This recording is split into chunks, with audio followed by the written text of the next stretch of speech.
Now that we know when the new prince was born and how much he weighs, everyone is wondering, what's his name going to be? The royal baby traditionally, well, it's noble names. They're steeped in history, but will the new parents buck tradition and go for something, oh, I don't know, more trendy?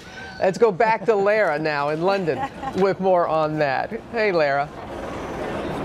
Hello, Robin. My guess is they will stick with tradition. And, you know, we have no idea when the name will happen. Everybody's so excited about it. But it could take a while. The Queen waited a month to announce Charles's name, and they waited a week for William's name. So could be today, maybe not today. But what will it be? Everybody is guessing, including us. Talk about an air of mystery. The royal heir's name still unknown, but that hasn't stopped people from speculating.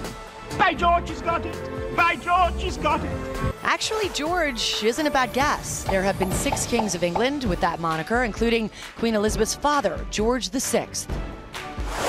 The name James, also a contender, but if frequency is any indication, the Prince of Cambridge could be called Edward, a name shared by 11 past kings.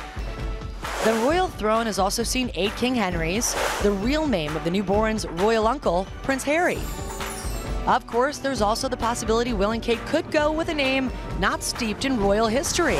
No, we're not talking Northwest or Apple, but perhaps Francis. It's the middle name of Duchess Kate's father and grandfather, as well as Princess Diana's middle name. It's also likely the royal baby will have several names, like his dear old dad, whose full name is William Arthur Philip Louis, or his grandfather, who is Charles Philip Arthur George. George is my guess. Amy? I'm going to go with James because it means the supplanter, and seeing how this baby kicked Prince Harry out of the third in succession, I think James is appropriate. And I, of course, this is for you, George Stephanopoulos. What do you guys think? Okay, well, I'm going to go with tradition because they said 4 names, so I'm going with George, Joshua, Samuel. Lucky. That's a great name. Come on. That's a great name. What are the chances? That's the I was leader going to of write George 4 times. I'm going to go. Apparently, there's a lot of reasons why Amy stole them all, but Serena said yesterday, watching the special report, I think they'll name him James. So I'm going to go with James Jehoshaphat, just because. Maybe not because I really want to see that name make a comeback, if it was ever here in the first place. We should get an expert on this, though.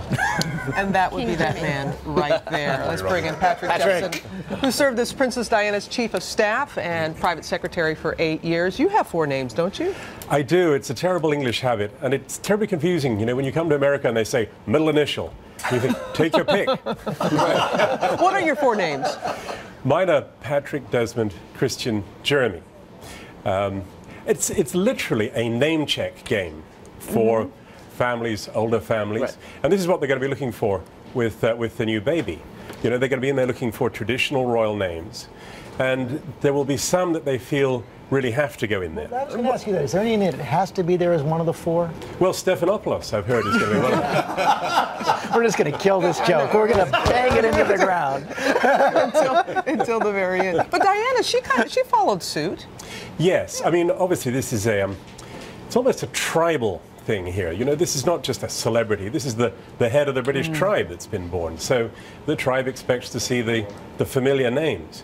And because the British navigate through their history by using kings and queens' names. I mean, Kate Blanchett, you know, her character Elizabeth gave her name to a complete age. Victoria, a complete age. Henry VIII.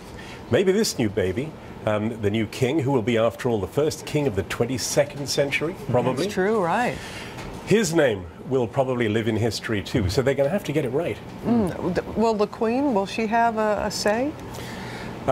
I feel that the Queen's influence over this is benign and quite distant. They will, as a courtesy, I'm sure, want to pass it in front of her first. Sure. But my guess is that they will stick with traditional royal names, and I would guess also there will be a nod towards the new prince's grandparents, grandfather in particular, Prince Charles. Arthur is a popular name, obviously one of William's names, one of the grandfather's names, and the most legendary king's name of all in English history, the Knights of the Round Table and all that. So I hope that's in there. Oh, Patrick, that'd be nice, King Arthur. I would like that. You are a delight. Thank you. My pleasure. Thanks, Patrick.